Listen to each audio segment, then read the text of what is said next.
Okay. Welcome everybody to our wellness talk today, and with me I've got Simone Gething. Simone's going to talk to us about TRE therapy. I'm not sure how many of you have heard about it, but it's a medical therapy and it fits in with our theme of trauma to truth. Welcome. Thank you very much for joining me today. Thank you for having me.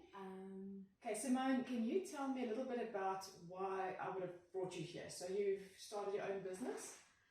Yes, so I recently qualified as a TRE practitioner and have started my business to obviously help people in healing from trauma.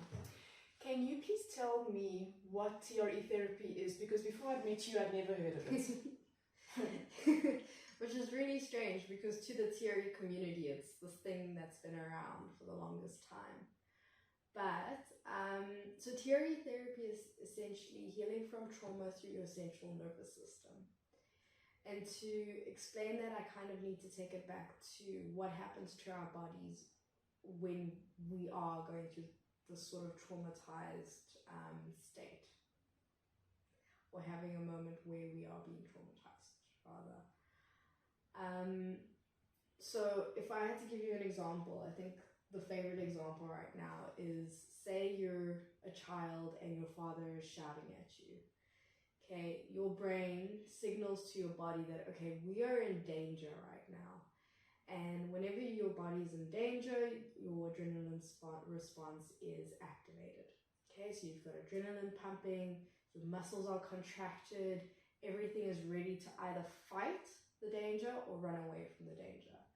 But now what happens is, if you cannot actually complete that process of fighting or running away, and the only thing you can do as a child being screamed at by your father is stay still, because, you know, don't you dare run away from me, or don't backchat me, or anything like that. A child can't really fight its father. Exactly. Yeah. Exactly. You kind of freeze. Okay. And what happens is the body almost locks that moment in your subconscious. The chemicals, the contraction of your muscles, it kind of becomes a frozen moment that then it stays there, it locks in. And the more that happens, a neural pathway develops. So now when you're fast forward a couple years, your boss starts shouting at you and your brain's like, okay, I remember this. When I get shouted at, I'm not allowed to fight. I'm not allowed to run away. The only thing I can do is freeze and disconnect from this moment and almost disassociate, if that makes sense. I mean, stop me if I'm... No, that makes a lot of sense. Yeah. Okay, so the idea with, and then obviously the more that happens, the more you cement that neural pathway and your body's response to that specific trigger. Okay. The idea of TRE is to then actually allow your body to release or complete that neurochemical process. So actually complete, kind of moving away to allow for your brain to think, okay, wait, I have fought or I have run away. My body has moved in that specific way. I can now relax. Because your brain only knows to get ready for movement and action and to contract. Which means that your body can relax, you feel at peace and at ease, and slowly but surely you start responding to the same trigger of an authority figure shouting at you differently. Because now it's not, my father's shouting at me and I can't run away. Now it's, okay, my boss is shouting at me. I think he's having a hard day. This doesn't affect me. I am still safe. I am not in danger in any way. And I can fight back. Maybe I can be honest if I have that relationship. Or maybe I need to maybe look at a different job if it's something that's persisting. I can walk away. I can fight. Yeah. Obviously within reason. So you can learn coping mechanisms within, to those specific triggers now, because your brain is now feeling like, okay, well, you're actually safe, you're not in danger.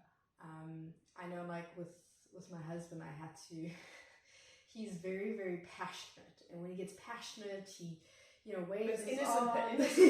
It's just you get super passionate about topics. And through me doing TRE, I mean, I grew up with my own father who was very verbally abusive and aggressive. And from my own healing process and journey, I could actually say to myself, okay, look, he's just passionate right now. I'm safe. He loves me. And I was able to also have that conversation with him of, listen, when you do that, I feel my adrenaline response kicks in and I think I'm in danger.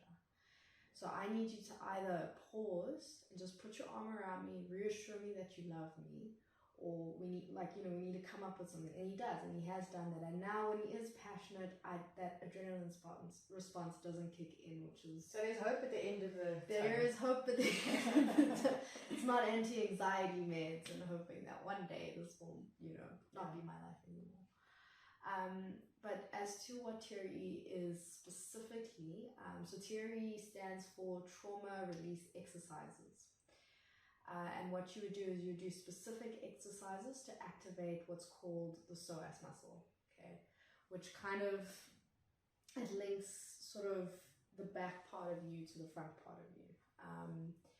Now the psoas muscle I've heard a lot about because there's a lot of backache and sitting and sciatic pain. It's all that weakness in the Mm-hmm. and it's a tiny little muscle. It's this tiny little thing, but it creates so much pain. And I learned about it from our own pain story, which I'll share one day, which is quite interesting. But essentially, the reason we target that muscle is that when something horrible happens, okay, your whole body contracts. And that contraction starts at the psoas. Oh, wow. Because it's basically sort of, the way it links your muscles together is like a bucket for your organs. And your butt muscles, your thigh muscles, your core, everything, and that's where it begins. So now imagine if your brain only has a signal for contraction but not relaxation, and let's just say that you never actually have the signal that says, okay, you're safe now, danger has passed, you've escaped the danger, or you fought the danger, and that muscle is constantly contracted. And then your body starts. But we don't have, that's subconscious. That's subconscious, yeah. It's not something that we can't just relax it and think it through and breathe it Yeah, out. it's not like, okay, just relax it. Sometimes you can't because you're not even aware of it. Yeah. Because the body's amazing. It readjusts everything else to suit the contracted muscles. So you walk a little bit differently. You lean more to one side when you sit.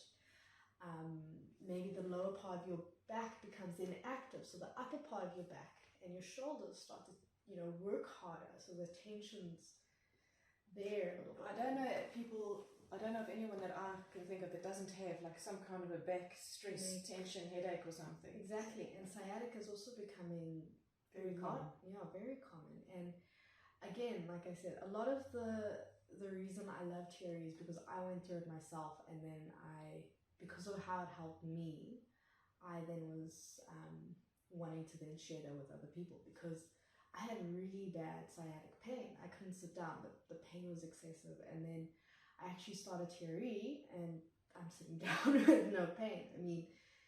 I did go to doctors, and they did identify that it was the psoas that was the issue.